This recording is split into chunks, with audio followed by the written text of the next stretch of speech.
তাহলে আমাদের পরীক্ষায় এই বিপদে মুসিবতে আল্লাহই ফেলাইছেন। কেন ফেলাইছেন? আল্লাহ তাআলা পরীক্ষা করতে চান, ও আমার গোলাম, আমি আল্লাহই তোমাকে শান্তিতে রাখি, আমি আল্লাহই তোমাকে কষ্ট দেই। আমি দেখতে চাই এই মুসিবতে পড়ে তুমি আমি আল্লাহকে ডাকো নাকি তুমি তোমার বাবাকে ডাকো। আল্লাহ দেখতে চায় যে পরীক্ষায় পড়ার পরে বিপদে পড়ে কারে ডাকে। বিপদ আপদ মুসিবত জীবনে তো ছোট ছোট বহুত আসে। একজন হোঁচট খেয়া পড়ছে, এটাও তার একটা মুসিবত। মুসলিম শরীফের হাদিস, মুমিনের পায়ে যদি একটা কাঁটাও ফুটে এর কারণেও তার সগীরা গুনাহ মাফ হয়। সুবহানাল্লাহ। এই আষাঢ় খাইতেছে, আষাঢ় খায় না মানুষ, দৌড় দিয়া বৃষ্টির দিন কাদা যে জায়গায় আছে দেখবেন আষাঢ় খায়। যার অভ্যাস যেরকম আষাঢ় খাওয়ার পরে তার আচরণ হয় সেরকম। দেখবেন আষাঢ় খাইয়া কেউ কয় ও আল্লাহ, আষাঢ় খাওয়ার পরে কেউ কয় পরে কেউ বলে ও আব্বা ও বাবা। আষাঢ় খাওয়ার পরে কেউ আল্লাহরেও ডাকে না, বাপ মারেও ডাকে না, আর এক বাবারে ডাকে, আছে না নাই? তাহলে আষাঢ় খাওয়ার পরে বিপদ আসার পরে মুখ দিয়ে আল্লাহ শব্দ আসাটা এটা যেন তেন ব্যাপার। কারণ কানেকশন যার সাথে আছে বিপদের সময় তার কথা তার নামটা আগে মুখ দিয়ে আসে, ঠিক কিনা বল? এজন্য মুমিন যখন বিপদে পড়ে আগে মাজারে মানত করে না, আগে ডাকে কাকে? জোরে বলেন। কারণ মুমিনকে আল্লাহ তাআলা জানায় দিয়েছেন, ও আমার গোলাম, বিপদ তো আমি দিয়েছি, পরীক্ষা করতেছি যে বিপদে পড়ে তুমি কি করো। আবার আল্লাহ এও জানায় দিলেন, বান্দা বিপদে তো সাহায্যের প্রয়োজন, তুমি সাহায্য যখন প্রয়োজন তুমি কি করবা? আল্লাহ তাআলা বলেন, ইয়া আইয়ুহাল্লাযীনা আমানুস্তাঈনু বিস-সাবরি ওয়াস-সালাহ ইন্নাল্লাহা মা'আস-সাবিরিন।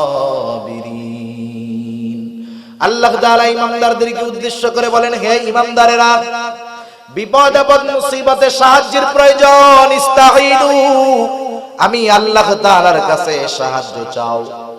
আল্লাহ হলেন আহকামুল হাকিমিন।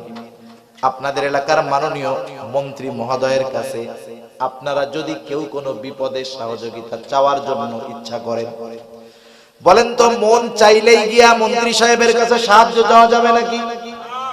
আপনি প্রথম এই এলাকার মেম্বার সাহেবকে বলবেন, ও মেম্বার সাহেব, আমি একটু আমাদের মন্ত্রী সাহেবের সাথে একদিন দেখা করতে চাই। মেম্বারে কত কেজি তেল মারা লাগবে তার ঠিক নাই। মেম্বার 2-4 কেজি তেল মারার পরে এরপরে যাবে চেয়ারম্যানের কাছে। চেয়ারম্যান যায় বলবে, আমার এলাকার একজন এমপি সাহেবের সাথে কথা কইতে চাই, ব্যবস্থা করে দেন। এবার চেয়ারম্যান তেল মারতে মারতে সে ফোন দিবে এমপির পিএস রে। এমপির পিএস কে তেল মারতে মারতে 1 বছর পরে গিয়া হয়তো বলবে, আচ্ছা ঠিক আছে এবার বাড়িতে আসতেছ, ওনারে আসতে কইও। যখন আপনি আপনার অসুবিধার কথা নিয়ে যাবেন, 1 বছর আগের অসুবিধা গেলেন 1 বছর পরে, ঢোকার সময় পিএস বলে টাইম কিন্তু 1 মিনিট, 1 মিনিটের মধ্যে বলে শেষ করবা। 1 মিনিট তো এমপি সাহেবের সারা জীবনে ডাইরেক্ট কথা বলার সুযোগ হয় নাই। দেখা সাক্ষাৎ হইলো, সালাম কালাম জিজ্ঞেস করতেই তো 3 মিনিট শেষ, ঠিক কিনা বলে? বিসমিল্লাহ পড়তেই কারি আব্দুল বাসিতের 5 মিনিট শেষ, কোরআন শরীফ পড়তে তো আরো 1 ঘন্টা লাগবে। আপনি ঢুইকাই সালাম কালামে 2 মিনিট শেষ, ওই পাশ দিয়া পিএস ডাকছে তাড়াতাড়ি বলে, তাড়াতাড়ি বলে। আপনি আপনার আসল কথাটাই বলার সুযোগ পাইলেন না, ঠিক কিনা বলে? তাহলে দেখেন, দুনিয়ার একজন এমপি সাহেবের সাথে মন্ত্রী সাহেবের সাথে নিজের প্রয়োজনের কথা বলতে কত প্রসেস, কত সময়ের প্রয়োজন হয়, কত পদ্ধতির প্রয়োজন হয়, আবার মন খুলে বলাও যায় না। কিন্তু আহকামুল হাকিমিন রব্বুল আরশিল আযীম, আমার আপনার খালেক রাজাধিরাজ রব্বুল আলামিনের সাথে কথা বলার কত সুযোগ, সেই আল্লাহ তাআলাই সরাসরি বলতেছে, মুমিন আমি আল্লাহর কাছে সাহায্য চাও, দুনিয়ার কোনো ভায়া মাধ্যম তোমার ধরা লাগবে না, 2টা পদ্ধতি অবলম্বন করবা। সেটা কি? আল্লাহ বলেন, ইস্তাঈনু বিস-সাবরি ওয়াস-সালাহ, সবর এবং সালাত, ধৈর্য এবং নামাজের মাধ্যমে আমি আল্লাহর কাছে সাহায্য চাও। তোমার কোনো মাজারে যাওয়া লাগবে না, কোনো পীরের দরবারে যাওয়া লাগবে না। আমি আল্লাহ তোমাকে বিপদ দিয়েছি, আমি আল্লাহই তোমাকে বিপদ থেকে উদ্ধার করব।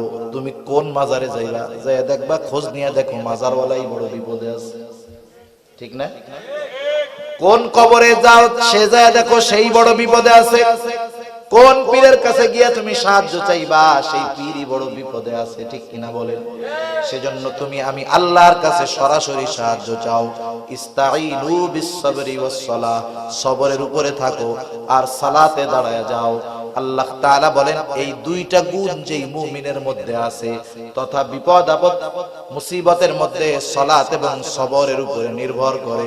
আল্লাহ তাআলা বলেন ইন্নাল্লাহা মা'আস-সাবিরিন, নিশ্চয়ই আল্লাহ তাআলা ধৈর্যশীলদের সাথে আছেন। তার মানে যেই মুমিন এই দুই গুণে গুণান্বিত হয়, আল্লাহ তাআলা তার উপাধি দিয়েছেন সাবির। সুবহানাল্লাহ, এটা আল্লাহ প্রদত্ত একটা ডিগ্রি। আল্লাহ প্রদত্ত একটা কি ডিগ্রি? আল্লাহ তাআলা বলেন নাই যে আল্লাহ মুমিনরা আমি আল্লাহর কাছে সবর এবং সালাতের মাধ্যমে সাহায্য চাও আর নিশ্চয়ই আল্লাহ মুমিনদের সাথে আছে। আল্লাহ এই কথা বলেন নাই। প্রথম বলছেন মুমিনেরা সবর এবং সালাতের মাধ্যমে সাহায্য চাও আর নিশ্চয়ই আল্লাহ ধৈর্য ধারণকারীদের সঙ্গে আছে। সুবহানাল্লাহ। এখন সবরটাকে এটা একটু বুঝতে হবে আগে। কষ্ট হইতেছে আপনাদের? আর অল্প সময়ের মধ্যে শুনেন, বিপদ আপদ মুসিবত আছে, একদিন থাকবে না। কারণ এই যে রাতের অন্ধকার, এটা সব সময় থাকবে না। একটা সময় অন্ধকার কেটে যাবে, আলো ফুটে উঠবে, চামচিকারা এমনিই ঘরের মধ্যে চলে যাবে, ঠিক কিনা বলেন? মনে রাখতে হবে আমরা মুসলমানেরা দুর্বল, কিন্তু আমাদের মালিক দুর্বল না, ঠিক কিনা বলেন? আমরা দুর্বল, কিন্তু যার কালাম, যার কোরআন, সে দুর্বল না। আমরা দুর্বল, কিন্তু তোমরা যার ঘর ভাঙতেছো সেই রব্বুল আলামিন কিন্তু দুর্বল না, ঠিক কিনা বলেন? আমার মালিকের তো ধৈর্য অনেক, আল্লাহ রব্বুল আলামিনের ধৈর্য তো অনেক। সেজন্য আল্লাহ তাআলা সহজে ধরে না। আল্লাহ ধরে না, ধরলে আল্লাহ তাআলা তখন আর ছাড়ে না।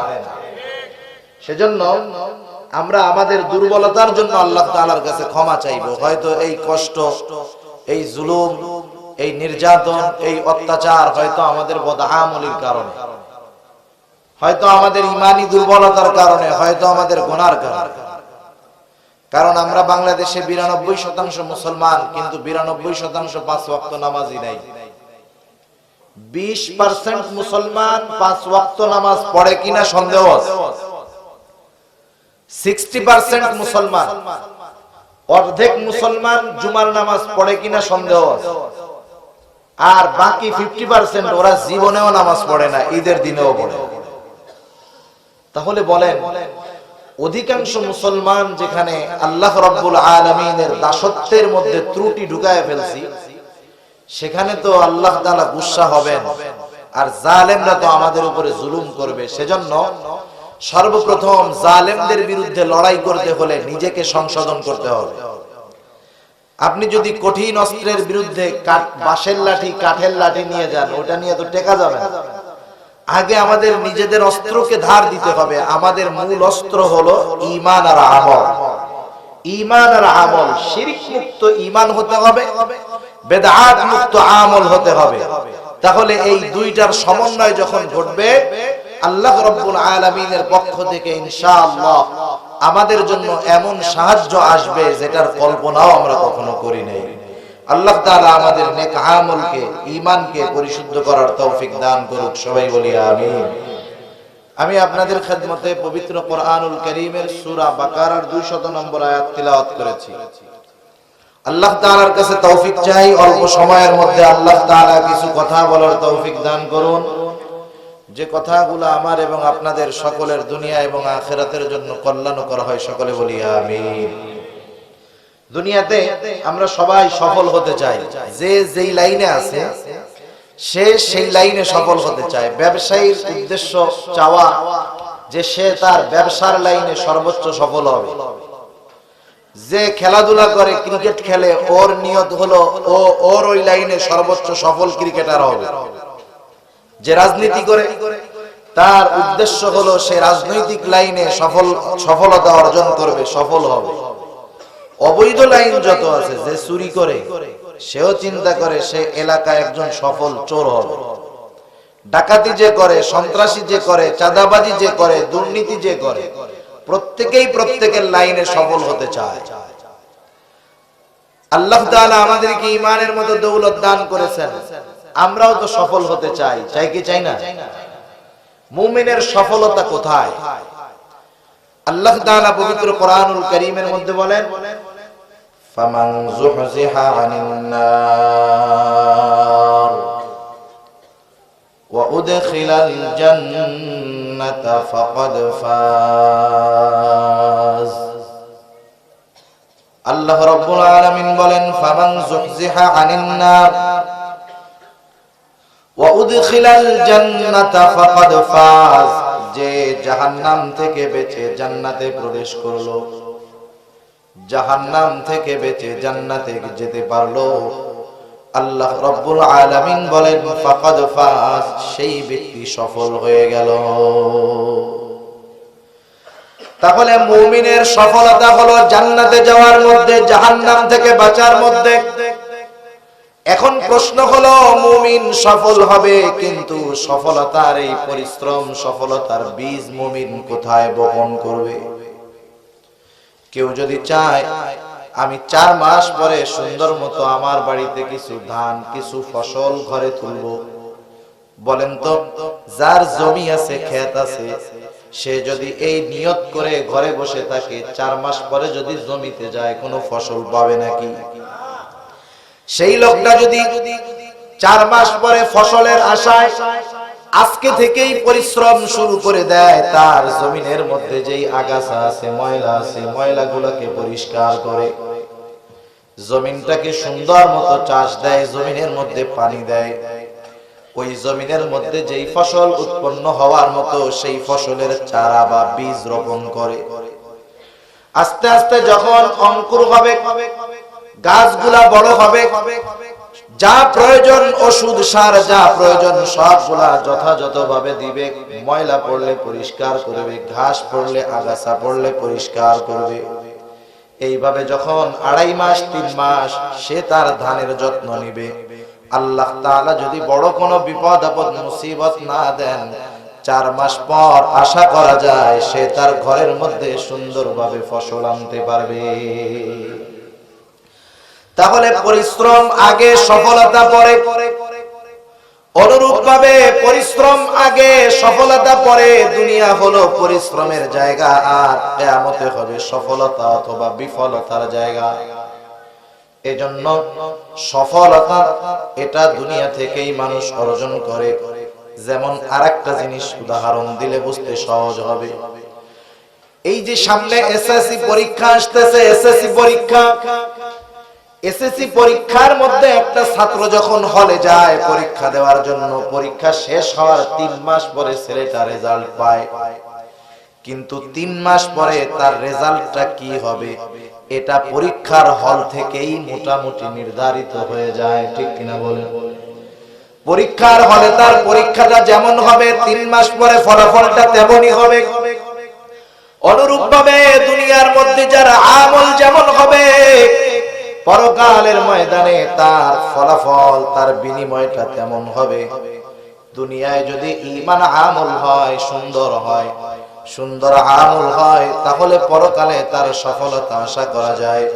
কিন্তু দুনিয়াতে যদি বেঈমান হয়, বদআমলি হয়, তাহলে পরকাল তার জন্য সফলতার জায়গা নয়, পরকালটা তার জন্য ব্যর্থতা আর বিফলতার জায়গা হয়ে যাবে। সেজন্য সফলতা মূলত অর্জন করতে হয় দুনিয়া থেকে। সফলতার সার্টিফিকেট পাওয়া যায় কিয়ামতের ময়দানে।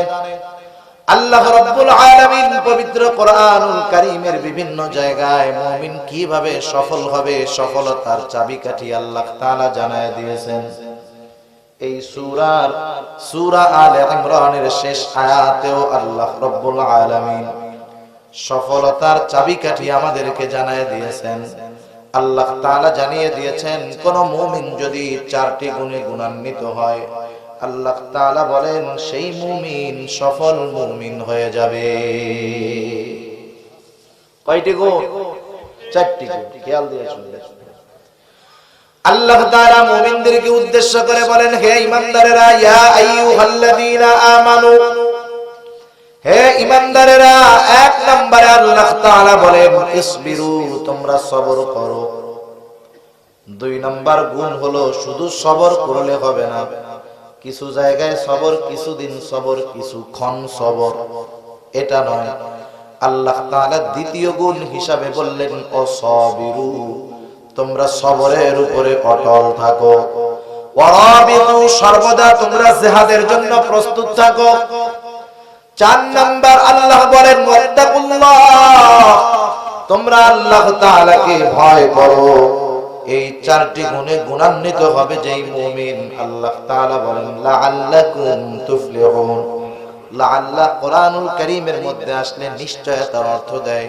তার মানে হলো আল্লাহ বলতে চান, হে মুমিন, যেই মুমিন এই 4টি গুণে গুণান্বিত হবে সেই মুমিন সফল মুমিন হয়ে যাবে।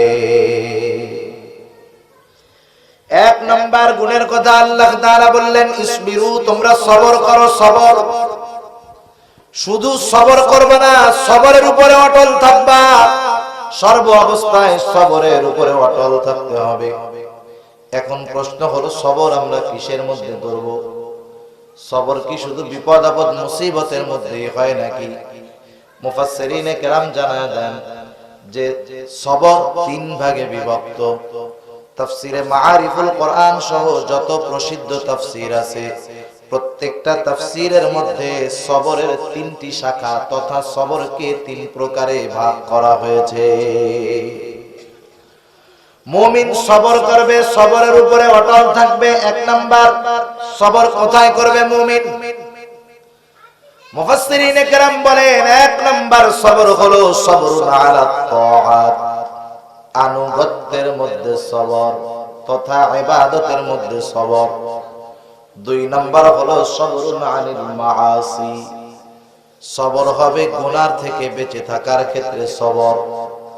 3 নাম্বার হলো সবরুন আনিল মাসায়েব, বিপদ আপদ মুসিবতের ক্ষেত্রে সবর। 1 নাম্বার সবর হলো সবরুন আলা তাআত, আই সবরুন আলাল ইবাদাহ, আল্লাহ তাআলার আনুগত্যের মধ্যে সবর তথা ইবাদতের মধ্যে সবর। এখন ইবাদতের মধ্যে সবর আবার কি জিনিস? ইবাদতের মধ্যে যদি সবর হয় তাহলে সেই ইবাদতটা সুন্দর হয়। কারণ আল্লাহ তাআলা আমাদেরকে অনেক বেশি ইবাদত করতে বলেছেন, বিষয়টা এমন না। বরং আল্লাহ রাব্বুল আলামিন বলেছেন আমি তোমাদের কাছে সুন্দর ইবাদত চাই। কোরআনুল কারীমের মধ্যে আল্লাহ তাআলা সূরা মুলকের মধ্যে বলেন আল্লাযী খালাকাল মাউতা ওয়াল হায়াতা লিয়াবলুয়াকুম আইয়ুকুম আহসানু আমালা।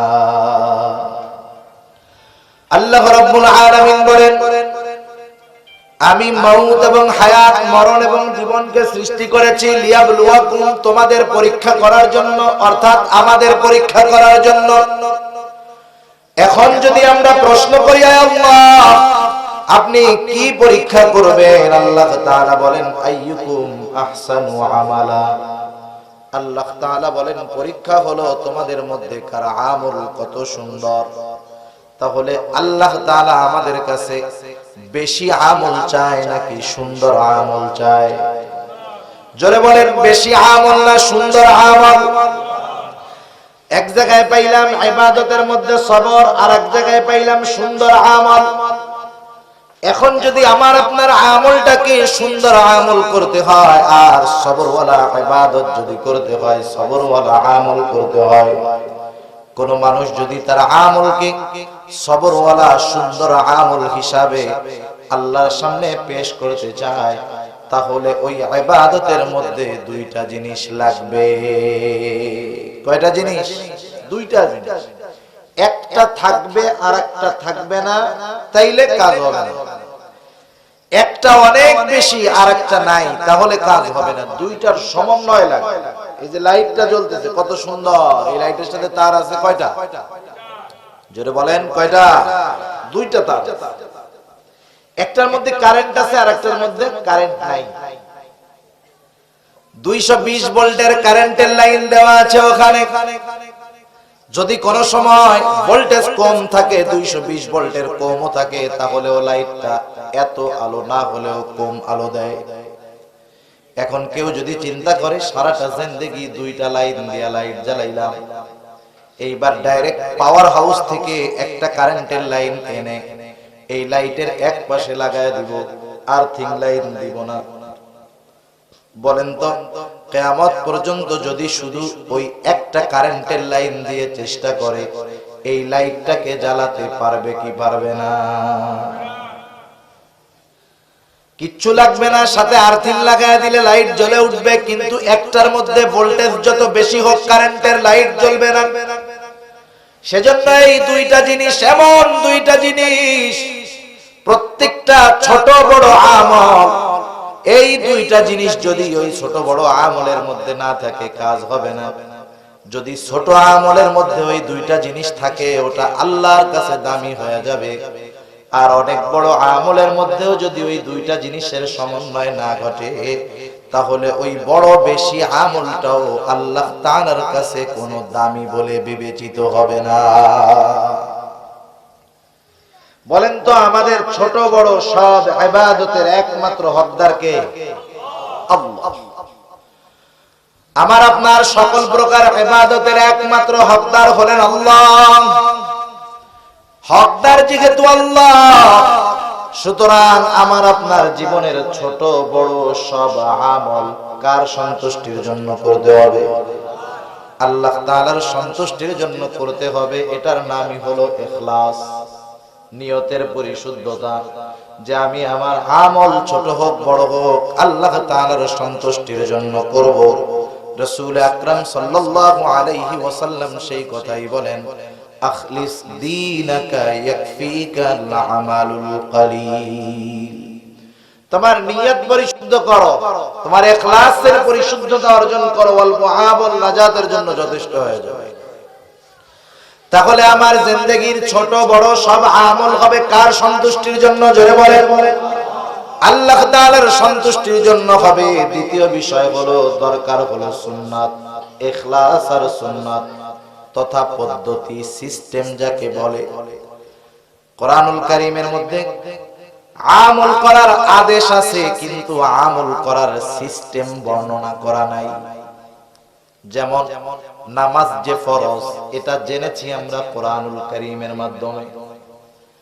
কোরআনের মধ্যে আল্লাহ তাআলা ৮২ জায়গায় নামাজের কথা বলছেন। কত গুরুত্বপূর্ণ একটি ইবাদত, আল্লাহ তাআলার ৮২ বার বলার দরকার নাই, একবার বললেই এটার গুরুত্ব হওয়ার জন্য যথেষ্ট। কিন্তু আল্লাহ তাআলা ৮২ জায়গায় নামাজের কথা উল্লেখ করেছেন। নামাজটা ফরজ। বলেন তো কোরআনুল কারীম থেকে সারা দুনিয়ার মুফাসসিরদেরকে যদি দায়িত্ব দেওয়া হয়, ও দুনিয়ার মুফাসসিরেরা তোমরা শুধুমাত্র কোরআন থেকে হাদিস দেখবা না, রাসূলের সুন্নাহ রাসূলের জীবন আদর্শ বাদ দিয়ে শুধুমাত্র কোরআন থেকে বের করে দাও। আমরা ফজরের 2 রাকাত ফরজ অথবা সুন্নাত নামাজ যেইভাবে পড়ি শুধুমাত্র কোরআন থেকে বের করে দাও। আপনারা বুঝে থাকলে বলেন তো, আল্লাহর নবীর সুন্নাহ হাদিস বাদ দিয়ে কিয়ামত পর্যন্ত যদি সারা দুনিয়ার উলামায়ে কেরাম চেষ্টা করে শুধুমাত্র কোরআন থেকে 2 রাকাত নামাজের পদ্ধতি বের করতে পারবে নাকি? তাহলে আদেশ আল্লাহর, পদ্ধতি রাসূলুল্লাহর। রাসূল আকরাম সাল্লাল্লাহু আলাইহি ওয়াসাল্লাম এইজন্য বলেন, সাল্লু কামা রাআইতুমুনি উসাল্লি। নামাজের আদেশ হলো আল্লাহ তাআলার। এখন নামাজ কিভাবে পড়বা? নবীজি বলেন, সাল্লু কামা রাআইতুমুনি উসাল্লি। তোমরা নামাজ ওইভাবে পড়ো যেইভাবে আমাকে তোমরা নামাজ পড়তে দেখো। এইরকম প্রতিটা ইবাদতের মধ্যে সুন্নাত আছে। সুন্নাত বিহীন কোনো ইবাদত নাই, সুন্নাত বিহীন কোনো ইবাদত নাই। প্রতিটা ফরজ ইবাদতের মধ্যেও সুন্নাত আছে, আর সুন্নাতের মধ্যে সুন্নাত তো আছে। সুবহানাল্লাহ। তাহলে ইবাদতের মধ্যে যদি সবর আনতে হয়, ইবাদতের মধ্যে যদি সৌন্দর্য আনতে হয়, তাহলে আমার আপনার ইবাদতের মধ্যে 2টা জিনিস দরকার। 1 নাম্বার, ইবাদতটা করতে হবে আল্লাহকে দেখানোর জন্য, আল্লাহর সন্তুষ্টির জন্য। 2 নাম্বার, ইবাদতটা করতে হবে রাসূলুল্লাহ সাল্লাল্লাহু আলাইহি ওয়াসাল্লামের পদ্ধতিতে। এই 2টা জিনিসের সমন্বয় যখন ঘটবে, প্রত্যেকটা আনুগত্যের মধ্যে যখন আমি এই 2টা জিনিসের সমন্বয় ঘটাবো, আমি ইবাদত তথা আনুগত্যের মধ্যে সবর অর্জন করতে সক্ষম হয়ে যাব। 2 নাম্বার হলো সবরুন আলিল মাআসি। পাপের ক্ষেত্রে বেঁচে থাকার মধ্যে সবর। এখন তো এমন একটা জামানা চলতেছে, যেই জামানায় গুনার থেকে বাঁচা তো কঠিন কঠিন। একটা সময় তো গুনাহ করার জন্য মানুষের গুনার কাছে যাওয়া লাগতো, এখন গুনাহ করার জন্য গুনার কাছে যাওয়া লাগে না, বরং গুনাহকে পকেটে নিয়ে ঘোরা যায়। কতজন তো গুনাহ পকেটে নিয়ে নামাজ পড়ে, রোজা রাখে, কতজন পারলে গুনাহ পকেটে নিয়ে হজ পর্যন্ত করতে যায়। গুনাহ পকেটে নিয়ে ঘোরা যায়।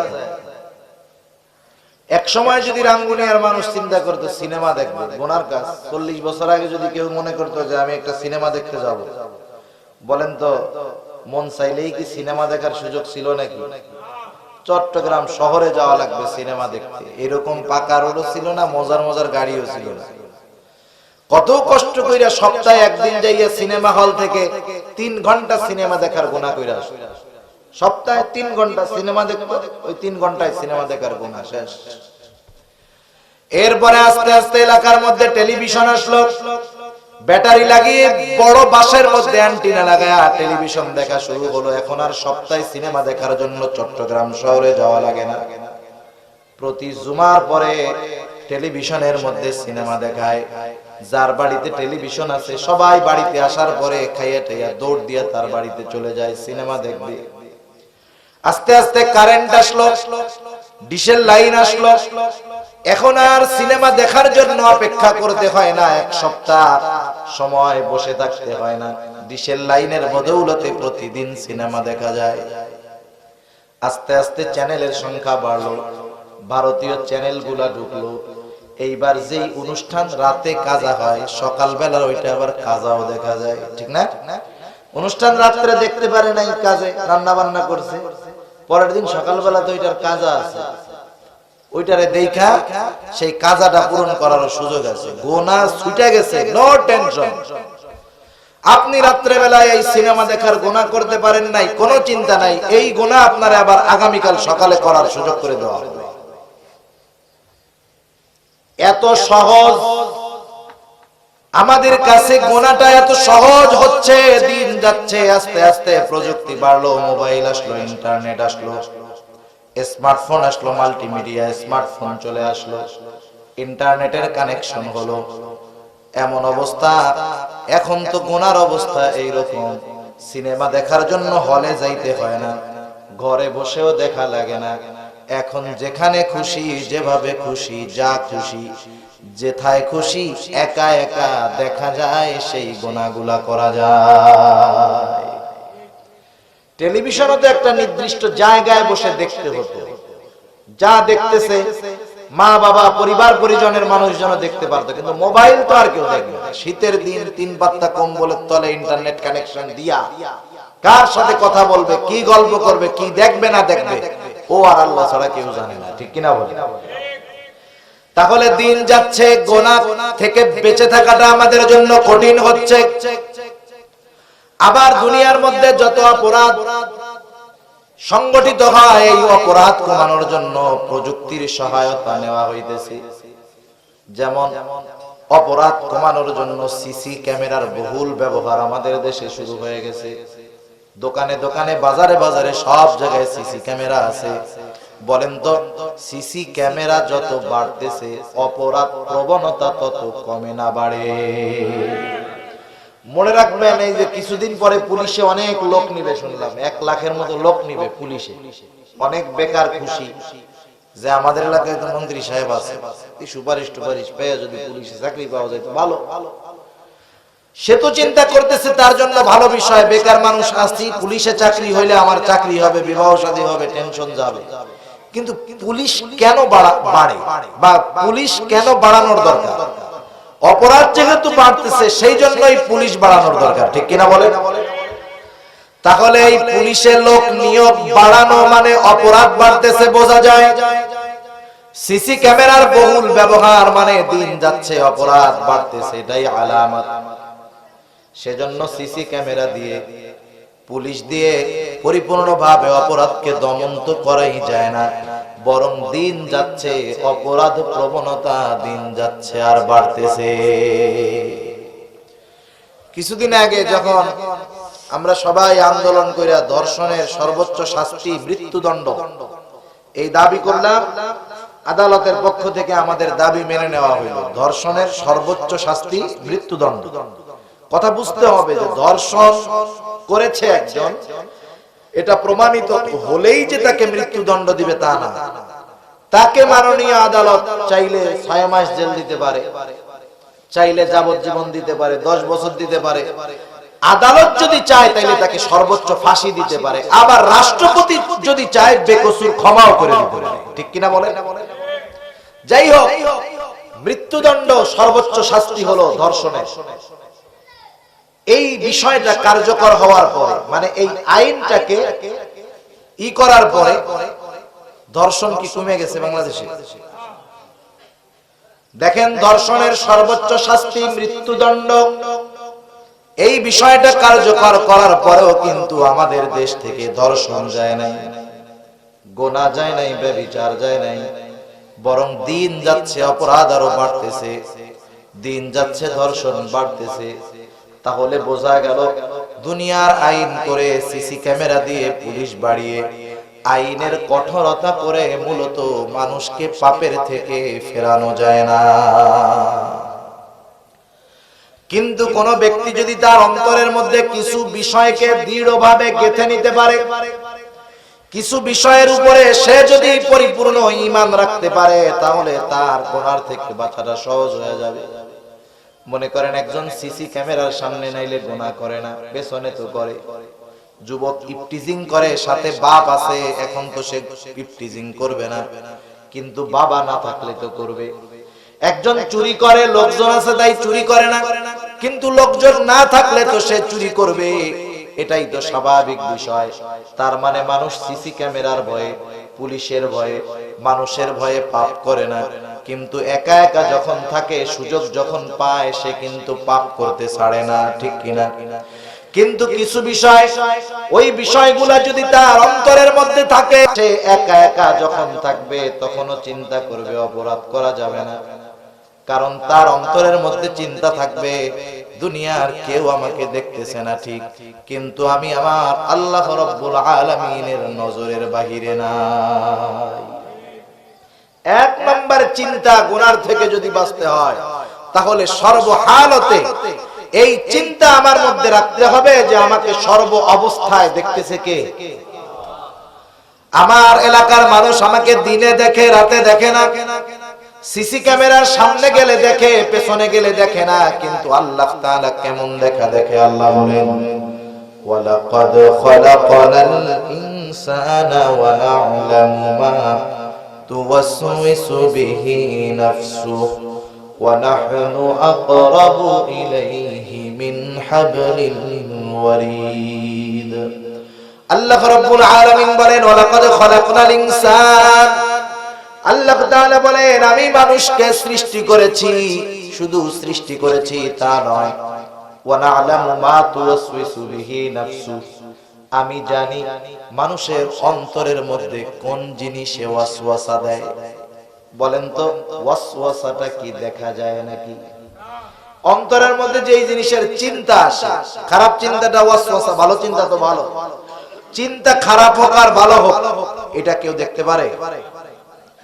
দুনিয়ার মধ্যে কত প্রযুক্তি আছে, মেডিকেল সায়েন্স কত প্রযুক্তি বের করেছে। মেশিনের মধ্যে আমাকে আপনাকে দিয়ে দিবে আমার আপনার দেহের কোন জায়গায় কি সমস্যা, সব কিছু সে অটোমেটিক নিরূপণ করবে, বের করে ফেলবে। বলেন তো, ওই মেশিনের মধ্যে যদি আমার আপনারে ঢুকায়া দেয়, আমার অন্তরের মধ্যে কোন জিনিসে ওয়াসওয়াসা দেয়, সেইটা কি মেশিন দেখতে পারবে নাকি? তাহলে দুনিয়ার কোনো মেশিন নাই, দুনিয়ার কোনো প্রযুক্তি নাই আমার অন্তরের অবস্থা জানতে পারে। অথচ আল্লাহ তাআলা বলতেছেন, ও আমার বান্দা, আমি আল্লাহ তোমাকে সৃষ্টি করেছি, শুধু সৃষ্টি করেছি তা নয়, তোমার অন্তরে কোন জিনিসে ওয়াসওয়াসা দেয় আমি আল্লাহ সেটাও জানি। আল্লাহ তাআলা বলেন, কেন জানি জানো? আমরা যদি আল্লাহরে প্রশ্ন করি, আল্লাহ বলছে আমি তোমার অন্তরের ওয়াসওয়াসা জানি। এখন আমরা আল্লাহরে প্রশ্ন করতে পারি, আল্লাহ আপনি কেমনে জানেন, কেন জানেন, কারণটা কি? আবার আপনার প্রশ্ন যদি এমনটা হয়, তাহলে আল্লাহর জবাব হলো, আমার গোলাম এটা জানার কারণ হলো নাহনু আকরাবু ইলাইহি মিন হাবলিল ওয়ারিদ। এটা জানার কারণ হলো আমি তোমার যে শাহরাগ আছে, আমি আল্লাহ তোমার তার চাইতে বেশি নিকটবর্তী। আমার শাহরাগের চাইতেও আমার আপনার বেশি নিকটবর্তী কে? জবান খুলে বলেন। আল্লাহ তাআলা সবচাইতে বেশি নিকটবর্তী আমার আপনার। আল্লাহ রাব্বুল আলামিন আমি আমার থেকে যত নিকটে, আমি আমার থেকে যত কাছে, তার চাইতে বেশি কাছে কে? আমি তো যেটা দিয়া দেখি সেটারেও দেখি না। আমরা কি দিয়া দেখি? চোখ দিয়ে। আয়না ছাড়া কোনোদিন কেউ নিজের চোখ দেখছেন? দেখি চোখ দিয়ে, সেটারই জিন্দেগিতে দেখি। আমরা যেটা দিয়া বলি আয়নাবিহীন, বলেন তো আমরা কোনোদিন সেটারে দেখছি নাকি? তাহলে আমি তো আমার গুলারেই দেখি না, অথচ আমার অন্তরের গহীন কোণে কোন ওয়াসওয়াসা আছে এটাকেও আল্লাহ রাব্বুল আলামিন দেখেন এবং জানে। যে আল্লাহ এমন দেখা দেখে, সেই আল্লাহ রাত্রে দেখতে পারে না। কি বলেন? পারে তো? আল্লাহ দিনে যেমন দেখে, রাতে তেমন দেখে। সব সৃষ্টিকে আল্লাহ তাআলা একত্রে সমানভাবে দেখে। সুবহানাল্লাহ। এক জায়গায় রাত আর এক জায়গায় দিন, এই জন্য দিনেরটা দেখে রাতেরটা দেখে না, বিষয়টা এমন না। আল্লাহ তাআলা সবাইকে সেম ভাবে দেখে, সবাইকে সেম ভাবে শুনে। গোটা দুনিয়াতে 700 কোটির উপরে মানুষ আছে। শুধু যে মানুষ আল্লাহকে ডাকে তা না, সমগ্র সৃষ্টি আল্লাহ তাআলাকে ডাকে। সুবহানাল্লাহ। যত সৃষ্টি আছে তারা প্রত্যেকেই আল্লাহ তাআলার তাসবিহ পাঠ করে। আল্লাহ তাআলা বলেন সাব্বাহা লিল্লাহি মা ফিস সামাওয়াতি ওয়া মা ফিল আরদ। আল্লাহ রাব্বুল আলামিন জানায় দিয়েছেন আসমান জমিনে যত প্রাণী আছে, যত মাখলুক আছে, যত সৃষ্টি আছে, সব আল্লাহ তাআলার তাসবিহ পাঠ করে। সারা দুনিয়ার সব সৃষ্টি, শুধু মানুষ না, একই সাথে 700 কোটি মানুষ সহ এক সময় যদি একই সাথে এক একজন একটা কথা বলে, এক এক ধরনের কথা বলে, আল্লাহ রাব্বুল আলামিন প্রত্যেকটা সৃষ্টির কথা শুনেন এবং প্রত্যেকের আলাদা আলাদা কথাগুলাকেও আল্লাহ তাআলা বুঝতে পারেন। যেমন মনে করেন এখানে আপনারা যে কয়জন আছেন, সবাই যদি এক কথা বলে, একটা শব্দই বলে, তাহলে এটা বোঝা সহজ। কিন্তু এক একজন এক এক কথা বলতেছে, একজন বলতেছে সুবহানাল্লাহ, আরেকজন আলহামদুলিল্লাহ, আরেকজন আল্লাহু আকবার। এরকম 200 মানুষ থাকলে 200 জন 200 প্রকারের শব্দ বলতেছে। এই শব্দ যখন একত্রে জোরে জোরে বলবে, আমি যদি চুপ করে আপনাকে ওটা শোনার চেষ্টা করি, ওই শব্দ মাখাইয়া এমন এক শব্দ হবে কিছুই বোঝা যাবে না। ঠিক কিনা বলেন? কিন্তু আমরা যে শব্দগুলো এক একজনে আলাদা আলাদা শব্দ বলতেছি, আল্লাহ তাআলা প্রত্যেকটা শব্দকে স্পষ্টভাবে শুনতে পান, বুঝতে পারেন। সুবহানাল্লাহ। আল্লাহ হলেন এমন শ্রোতা। আল্লাহ রাব্বুল আলামিন সর্ব অবস্থায় সব সময় আমাকে দেখেন। আমার তো এই চিন্তা থাকার দরকার, আমি আমার বাবা দেখে ফেলবে এই ভয়ে আমি গুনাহ করি না, এই লজ্জায় গুনাহ করি না। পাশের বাড়ির চাচা আমাকে খুব ভালো জানে, মহব্বত করে ভালোবাসে, কিন্তু আমারে যদি কোনোদিন দেখে আমি সিগারেট খাইতেছি, চাচা দেখে ফেললে আমি লজ্জা পাবো। চাচার ভয়ে আমি গুনাহ করলাম না, চাচাকে লজ্জা পেয়ে আমি গুনাহ করলাম না। অথচ রাসূলুল্লাহ সাল্লাল্লাহু আলাইহি ওয়াসাল্লাম বলেন, মুমিনের তো আল্লাহর ব্যাপারে সবচাইতে বেশি লজ্জাশীল হওয়া উচিত। আমি দুনিয়ার মাখলুককে, দুনিয়ার আসবাবকে ভয় পেয়ে গুনাহ করি না, অথচ আমি আল্লাহর ভয়ে গুনাহ ছাড়ি না। তার মানে আমি আল্লাহর ভয় পাই না। আমি আপনি যদি আল্লাহকে যথাযথ ভয় পাইতাম, তাহলে বলেন তো গুনাহ করার সুযোগ ছিল নাকি? সিসি ক্যামেরা সব সময় রেকর্ড করে না, সব সময় দেখে না, আল্লাহ সব সময় দেখে। এরপরে আল্লাহ তাআলা জানায় দেন, বান্দা শুধু যে আমি আল্লাহ তোমাদের ব্যাপারে জানি বিষয়টা এমন নয়, আরো শুনে নাও। আল্লাহ তাআলা বলেন, ইযিয়া তালাক্কাল মুতালাক্কিয়ানি আনিল ইয়ামিনি ওয়া আনিশ শিমালি কাঈদ। আল্লাহ রাব্বুল আলামিন আমাদের প্রত্যেকের দুই কাঁধে দুইজন ফেরেশতা নিযুক্ত করে রাখছেন। কুরআনুল কারীমের আরেক জায়গায় আল্লাহ তাআলা বলেন কিরামান কাতিবিনা ইয়ালামুনা মা তাফআলুন। সম্মানিত লেখক দয় কিরামান কাতিবিন, এই সম্মানিত লেখক নয় জানে তোমরা কি করো। এই দুই ফেরেশতা আমি আপনি বালেগ হওয়ার পরে দুইজন দুই কাঁধে আমার আপনার সারা জিন্দেগির আমল লেখার জন্য বসে গেছে।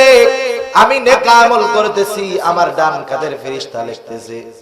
আমি বদ আমল করতেছি, আমার বাম কাঁধের ফেরেশতা লিখতেছে। এই দুইটা ফেরেশতা আমাদের সাথে আছে। শুধু তাই নয়, আরো একজন ফেরেশতা আল্লাহ তাআলা নিযুক্ত করে রাখছেন। আল্লাহ বলেন মা ইয়ালফিযু মিন কওলিন ইল্লা লাদাইহি রাকীবুন আতীদ। আল্লাহ তাআলা আমাদের প্রত্যেকের সাথে একজন সদা তৎপর ফেরেশতা নিযুক্ত করে রাখছেন, যার কাজ হলো আমরা জবান দ্বারা যেই শব্দটা বাহির করি সাথে সাথে সে সেই শব্দটাকে রেকর্ড করে রাখে। আমার আপনার প্রত্যেকটা শব্দ, প্রত্যেকটা আওয়াজ, প্রত্যেকটা কথা সবগুলা রেকর্ড করতেছে একজন ফেরেশতা। বলেন তো এটা আমার কথা নাকি আল্লাহ তাআলার কথা? আল্লাহ বললেন বান্দা আমি তোমার অন্তরের ওয়াসওয়াসার ব্যাপারেও খবর রাখি। দুইজন ফেরেশতা তোমার সাথে দুই কাঁধে রেখে দিয়েছি। তোমার বদ আমল নেক আমল সম্পর্কে তারা জানে, শুধু জানে তা নয়, তারা লিপিবদ্ধ করে লেখা রাখে। আরো একজন ফেরেশতা আমি আল্লাহ তোমার সাথে নিযুক্ত দিয়ে রেখেছি, যে তোমার প্রতিটা কথাটাকে সংরক্ষণ করে, প্রতিটা কথা রেকর্ড করে রাখে। মনে করেন আপনি যদি জানতে পারেন যে আপনার নাম্বারটাকে ট্র্যাক করা হয়েছে, ট্র্যাকিং করা হয়েছে, আপনার পুরা মোবাইল নাম্বার ট্র্যাকিং, মানে আপনারা যদি কেউ ফোন দেয়, ওই ফোন শুধু আপনার কাছে যায় না, আরো একটা জায়গায় যায়। এখন এটা যদি আপনার কাছে খবর আসে, তাহলে আপনি অপর প্রান্তে যার সাথে কথা বলবেন উল্টাপাল্টা বলবেন নাকি? যে আমার নাম্বার তো প্রশাসন ট্র্যাকিং করছে, আমার প্রত্যেকটা কথা প্রশাসনের কানে যাইতেছে। আপনি খুব সুন্দরভাবে কথা বলবেন, এমন ভাবে কথা বলবেন আপনার মতো সুফি সাহেব জিন্দেগিতে একটাও নাই। যেই যুবক সারা রাত টক টাইম দিয়ে বেগানা নারীর সাথে কথা বলে, ও যদি জানতে পারে ওর নাম্বারে ফোন আসলে শুধু ওর কাছে যায় না, ওর আব্বার কাছেও যায়, তাইলে দুনিয়ার বিশ্ব সুন্দরীও যদি ফোন দেয়, কথার কথা আসমানের হুর নাই মেয়ে সেও যদি ফোন দেয়, বলবে যে না না না আমি এসব কথাবার্তা বলি না, আমার মতো ভালো ছেলে আছে না। ঠিক কিনা বলে? কারণ নাম্বার ট্র্যাকিং হয়ে গেছে আব্বার কাছে, এখন কি আর এসব চলবে? আমার আপনার কথার ট্র্যাকিং হয়ে গেছে এই ফেরেশতার কাছে, রেকর্ড করে ফেলতেছে সে। দুনিয়ার মধ্যে কিছু ফেরেশতা আছে কিছু জায়গায় যায় না। যেমন কারো ঘরের মধ্যে যদি কুত্তা থাকে, প্রাণীর ছবি থাকে, সেই জায়গায় রহমতের ফেরেশতা যায় না। আর কিছু ফেরেশতা আছে এরা কোনো সময় ছাড় দেয় না। বলেন তো কেউ যদি চিন্তা করে যে আমি ঘরের মধ্যে কুত্তা প্রাণীর ছবি টবি দিয়ে রাখবো যাতে আজরাইল না আসতে পারে, কুত্তার ছবি দিয়ে কুত্তা দিয়ে আজরাইলে ঠেকানো যাবে না? মালাকুল মাউত যথা সময়ে হাজির হয়ে যাবে। অনুরূপ ভাবে এই যে তিনজন ফেরেশতা আমার আপনার সাথে আছে, এরা কখনো আমাদের থেকে আলাদা হয় না।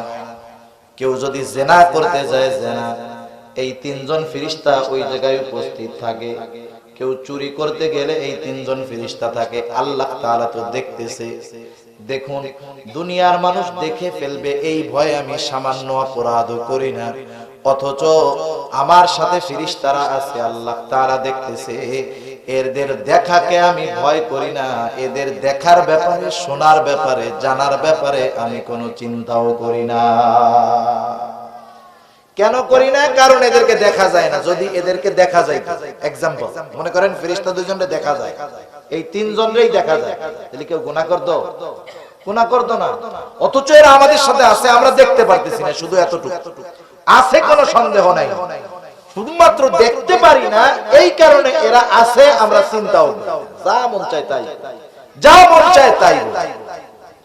শুধু তাই না, এরা যে আমার আপনার সাথে আছে এতটুকুই শেষ নয়। আমি আপনি যেই অঙ্গ প্রত্যঙ্গের দ্বারা গুনাহগুলা করি, গুনাহ সংগঠিত হওয়ার জন্য দরকার হলো হাতের, দরকার হলো পায়ের, দরকার হলো চোখের, দরকার হলো কানের, দরকার হলো চামড়ার। অন্তরের বিষয়টা তো আল্লাহ তাআলা জানতেছেনই। কিয়ামতের ময়দানে আমি যেই অঙ্গ প্রত্যঙ্গের দ্বারা গুনার মজা নিলাম, দুনিয়ার মধ্যে যেই অঙ্গ প্রত্যঙ্গের দ্বারা আমি গুনাহ করলাম, এরাও তো কিয়ামতের ময়দানে আমার বিপক্ষে সাক্ষী হিসাবে দাঁড়ায়া যাবে। হাত পা চোখ কান এরা প্রত্যেকে হইল আল্লাহর গোয়েন্দা।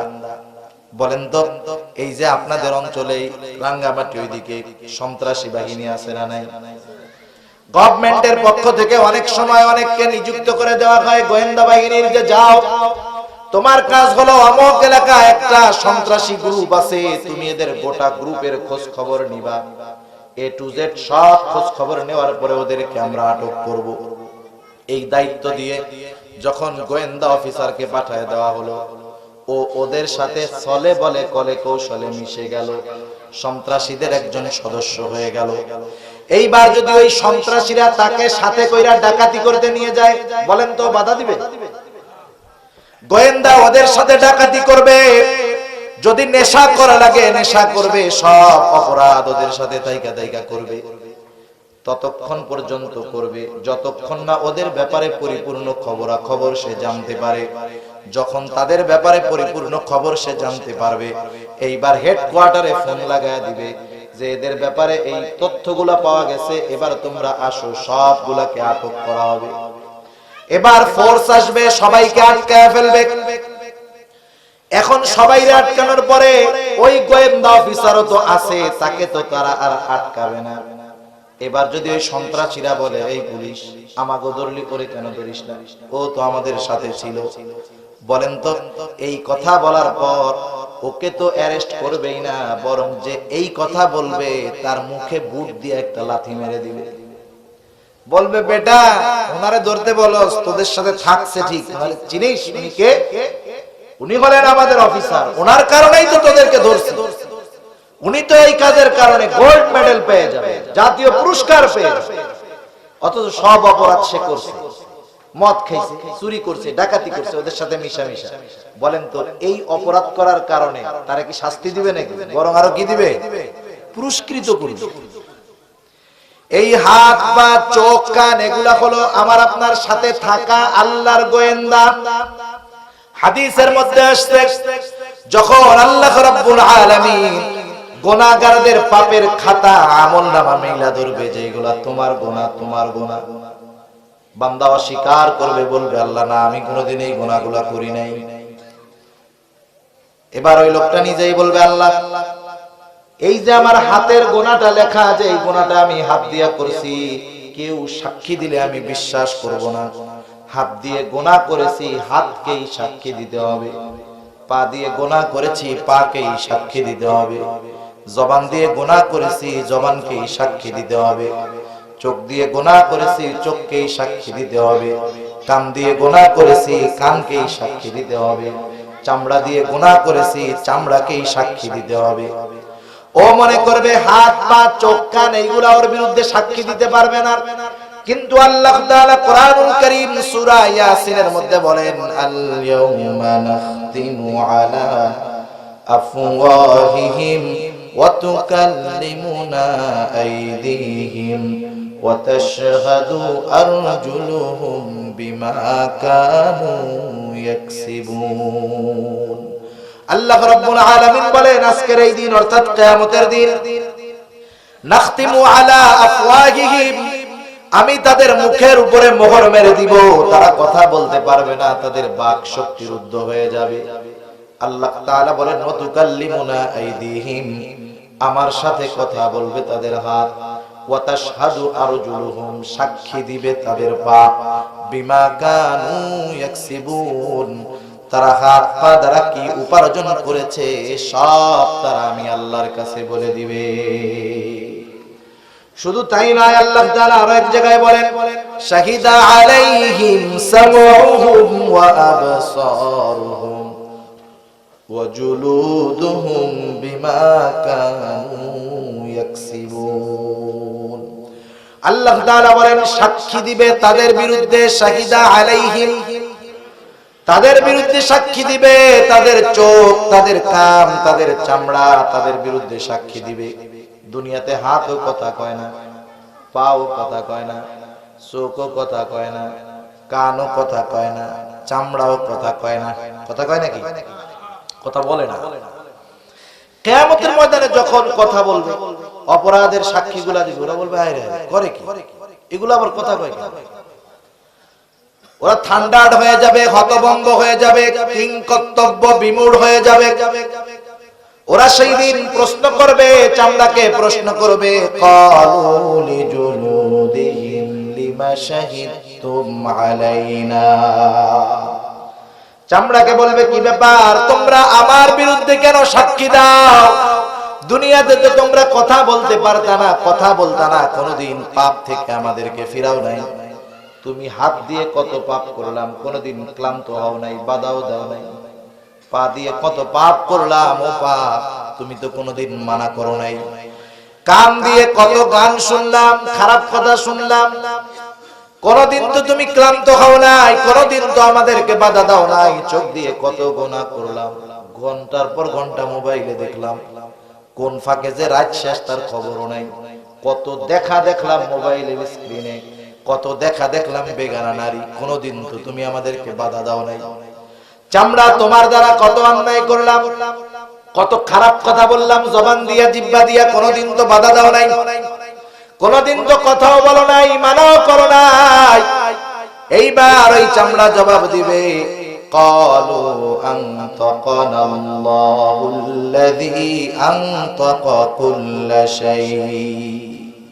আজকে আমাদেরকে কথা বলার ক্ষমতা আল্লাহ তাআলা দিয়েছেন, যিনি সবাইকে কথা বলার ক্ষমতা দিয়েছেন। সুতরাং দেখুন, এই দুনিয়ার মধ্যে আমি যখন একটা পাপ করি, তখন আমার পাপটা দেখে কে? জোরে বলেন। আমার পাপটা দেখে আল্লাহ, লেখে কে? ফেরেশতা। আমি যদি কোনো পাপের কথা বলি, শোনে কে? এই পাপের কথাটা সংরক্ষণ করে রাখে কে? ফেরেশতা। আবার যেই অঙ্গ প্রত্যঙ্গ গুলো দিয়ে আমি পাপগুলা করি, তারাও এগুলা জমা করে রাখছে। কিয়ামতের ময়দানে আমার পাপের কথা তারা আল্লাহ তাআলার কাছে বলে দিবে। এক সিসি ক্যামেরায় ভয় পাপ করো না, কিন্তু দেখো আল্লাহ আছে, ফেরেশতা আছে, তিনজন। তোমার অঙ্গ প্রত্যঙ্গ গুলো তোমার বিপক্ষে সাক্ষী। এই চিন্তা যদি কোনো মানুষের অন্তরে ঢুকে, বলেন তো ওই বেটা গুনাহ করতে পারে, পাপ করতে পারে, মিথ্যা কথা বলতে পারে, মানুষকে ঠকাইতে পারে? তার মানে এই চিন্তাগুলো আমাদের মধ্যে নাই। যদি থাকে তাহলে আমরা গুনার থেকে সবর করতে পারবো, সব গুনাহ থেকে আমরা বাঁচতে পারবো। এরপরে হলো সবরের 3 নম্বর প্রকার। সবরের 3 নম্বর প্রকার হলো সবরুন আনিল মাসায়েব। বিপদ আপদ মুসিবতের ক্ষেত্রে সবর। বিপদ আপদ মুসিবত এটা হলো মুমিনের পরীক্ষা। দুনিয়ার মধ্যে প্রত্যেকটা মুমিনকেই পরীক্ষার সম্মুখীন হতে হবে, এটা স্বাভাবিক ব্যাপার। কিন্তু আল্লাহ তাআলা হঠাৎ করে পরীক্ষা নিবেন এমনটা আল্লাহ বলেন নাই।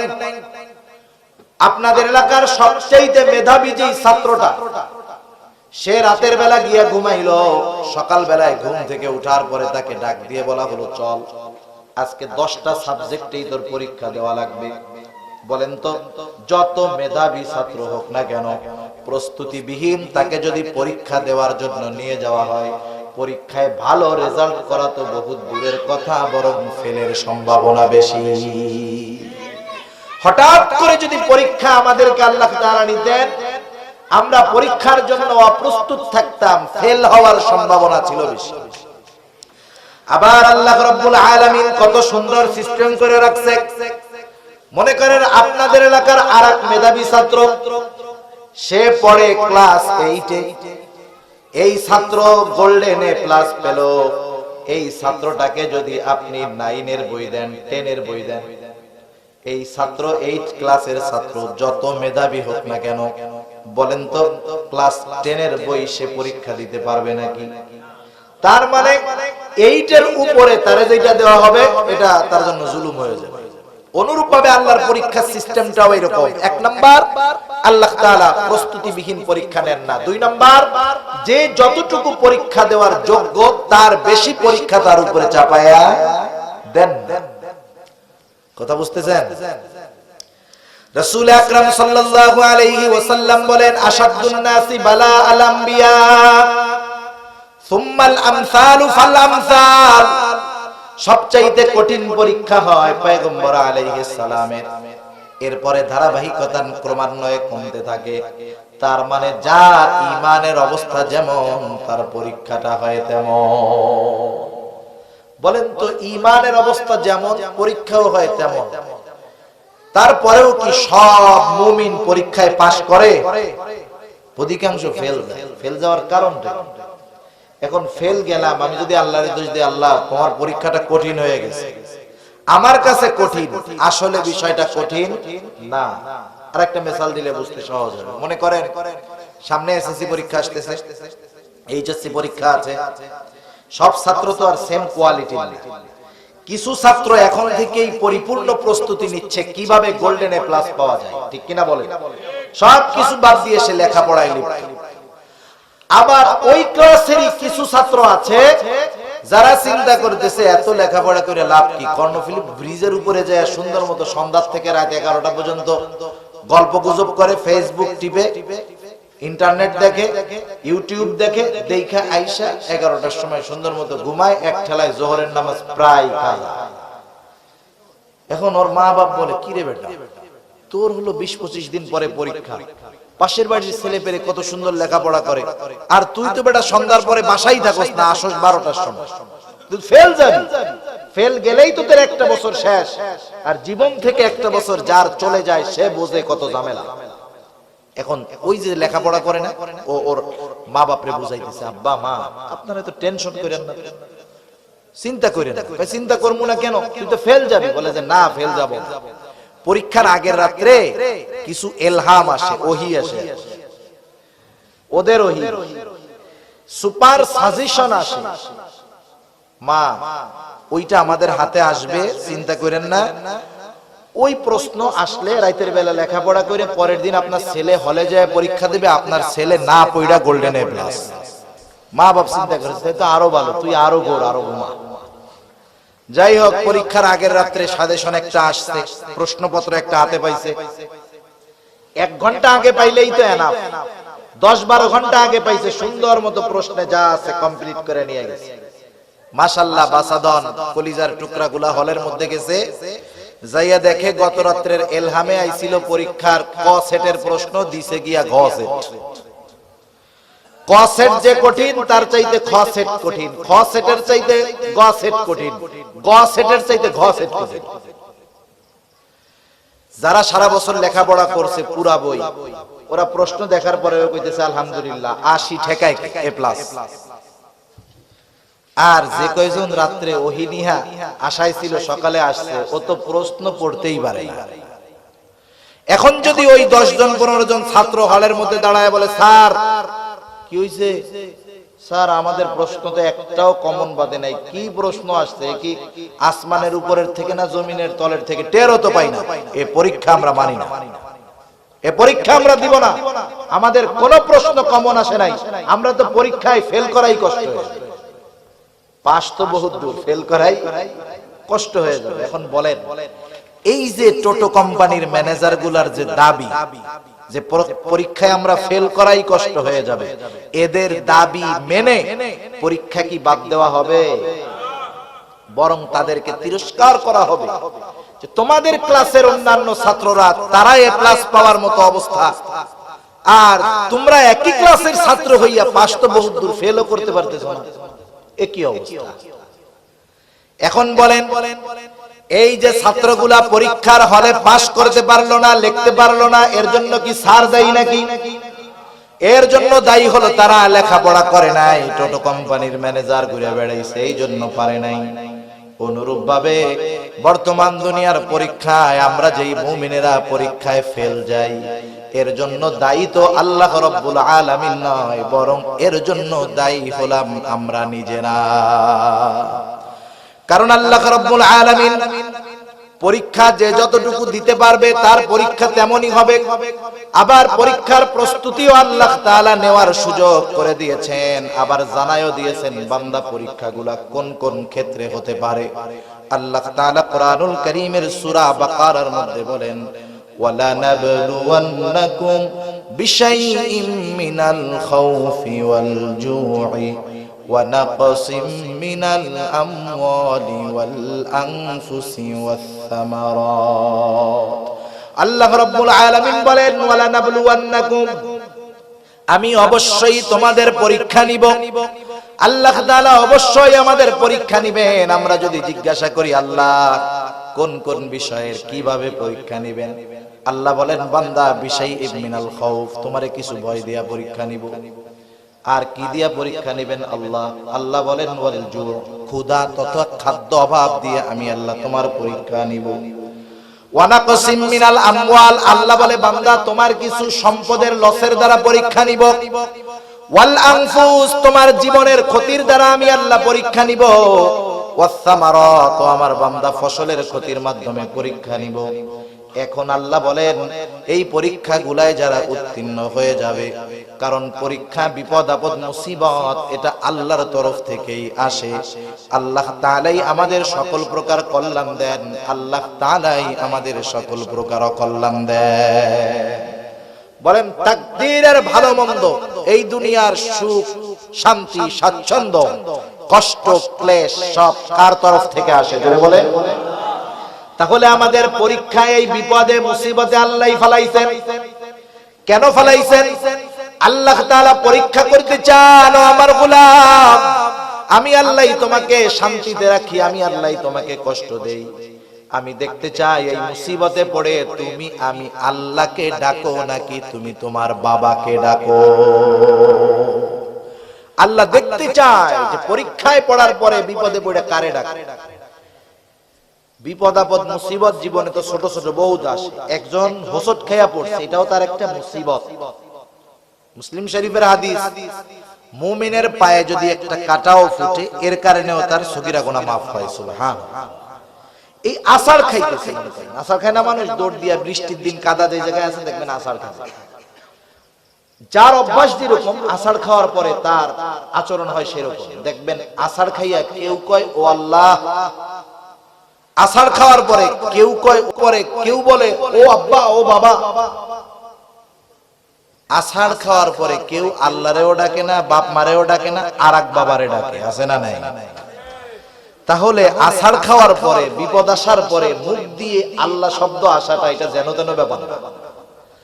কারণ কানেকশন যার সাথে আছে, বিপদের সময় তার কথা, তার নামটা আগে মুখ দিয়ে আসে, ঠিক কিনা বল? এজন্য মুমিন যখন বিপদে পড়ে আগে মাজারে মানত করে না, আগে ডাকে কাকে? জোরে বলেন। কারণ মুমিনকে আল্লাহ তাআলা জানায় দিয়েছেন, ও আমার গোলাম, বিপদ তো আমি দিয়েছি, পরীক্ষা করতেছি যে বিপদে পড়ে তুমি কি করো। আবার আল্লাহ এও জানায় দিলেন, বান্দা বিপদে তো সাহায্যের প্রয়োজন, তুমি সাহায্য যখন প্রয়োজন তুমি কি করবা? আল্লাহ তাআলা বলেন, ইয়া আইয়ুহাল্লাযীনা আমানুস্তাঈনু বিস-সাবরি ওয়াস-সালাহ ইন্নাল্লাহা মা'আস-সাবিরিন। আল্লাহ তাআলা ঈমানদারদেরকে উদ্দেশ্য করে বলেন, হে ঈমানদারেরা, বিপদ আপদ মুসিবতে সাহায্যের প্রয়োজন, ইস্তাঈনু, আমি আল্লাহ তাআলার কাছে সাহায্য চাও। আল্লাহ হলেন আহকামুল হাকিমিন। আপনাদের এলাকার মাননীয় মন্ত্রী মহোদয়ের কাছে আপনারা যদি কেউ কোনো বিপদে সহযোগিতা চাওয়ার জন্য ইচ্ছা করেন, বলেন তো মন চাইলেই গিয়া মন্ত্রী সাহেবের কাছে সাহায্য চাওয়া যাবে নাকি? আপনি প্রথমে এলাকার মেম্বার সাহেবকে বলবেন, ও মেম্বার সাহেব, আমি একটু আমাদের মন্ত্রী সাহেবের সাথে একদিন দেখা করতে চাই। মেম্বারে কত কেজি তেল মারা লাগবে তার ঠিক নাই। মেম্বার 2-4 কেজি তেল মারার পরে এরপরে যাবে চেয়ারম্যানের কাছে। চেয়ারম্যান যায় বলবে, আমার এলাকার একজন এমপি সাহেবের সাথে কথা কইতে চাই, ব্যবস্থা করে দেন। এবার চেয়ারম্যান তেল মারতে মারতে সে ফোন দিবে এমপির পিএস রে। এমপির পিএস কে তেল মারতে মারতে 1 বছর পরে গিয়া হয়তো বলবে, আচ্ছা ঠিক আছে, এবার বাড়িতে আসতেছ, ওনারে আসতে কইও।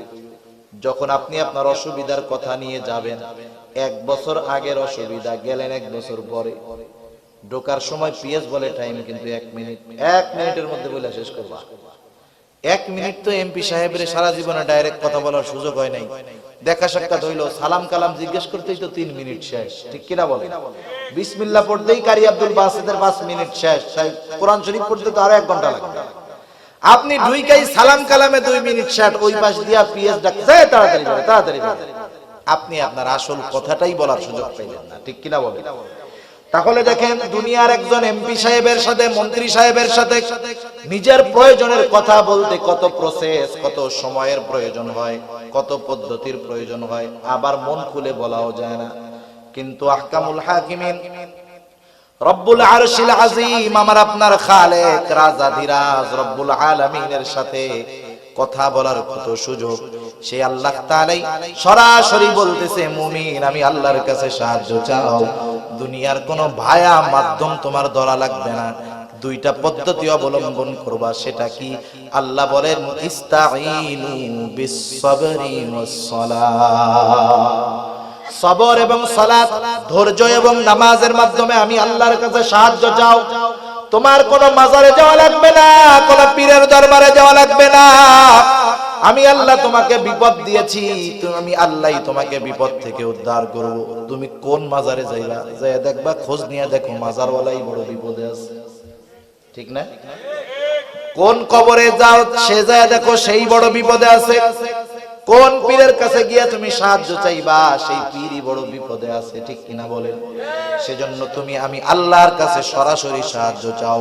ইস্তাঈনু বিস-সাবরি ওয়াস-সালাহ, সবরের উপরে থাকো আর সালাতে দাঁড়ায় যাও। আল্লাহ তাআলা বলেন, এই 2টা গুণ যেই মুমিনের মধ্যে আছে, তথা বিপদ আপদ মুসিবতের মধ্যে সালাত এবং সবরের উপরে নির্ভর করে। আল্লাহ তাআলা বলেন, ইন্নাল্লাহা মা'আস-সাবিরিন, নিশ্চয়ই আল্লাহ তাআলা ধৈর্যশীলদের সাথে আছেন। তার মানে যেই মুমিন এই 2 গুণে গুণান্বিত হয়, আল্লাহ তাআলা তার উপাধি দিয়েছেন সাবির। সুবহানাল্লাহ, এটা আল্লাহ প্রদত্ত একটা ডিগ্রি, আল্লাহ প্রদত্ত একটা কি ডিগ্রি। আল্লাহ তাআলা বলেন নাই যে আল্লাহ মুমিনরা আমি আল্লাহর কাছে সবর এবং সালাতের মাধ্যমে সাহায্য চাও, আর নিশ্চয়ই আল্লাহ মুমিনদের সাথে আছে। আল্লাহ এই কথা বলেন নাই, প্রথম বলছেন মুমিনেরা সবর এবং সালাতের মাধ্যমে সাহায্য চাও, আর নিশ্চয়ই আল্লাহ ধৈর্য ধারণকারীদের সঙ্গে আছে। সুবহানাল্লাহ। এখন সবরটাকে এটা একটু বুঝতে হবে, আগে কষ্ট হইতেছে আপনাদের, আর অল্প সময়ের মধ্যে শুনেন। বিপদ আপদ মুসিবত যখন আসে, শরীয়ত প্রদত্ত বৈধ পন্থা বিপদ থেকে উদ্ধার হওয়ার জন্য গ্রহণ করা, এটা খারাপ কোনো কিছু না, বরং এটাই নিয়ম। মনে করেন আপনি আমি বিপদে পড়ছি, টিউমার হইছে, একজন টিউমার, অ্যাপেন্ডিসাইড হইছে বা হার্টে প্রবলেম হইছে, এখন তার অপারেশন দরকার আছে না নাই? রাসূল আকরাম সাল্লাল্লাহু আলাইহি ওয়াসাল্লাম সহিহ হাদিসের মধ্যে বলেন যে তোমরা অসুস্থ হলে চিকিৎসা করো, তার মানে চিকিৎসা নবীজির সুন্নাত। সুবহানাল্লাহ।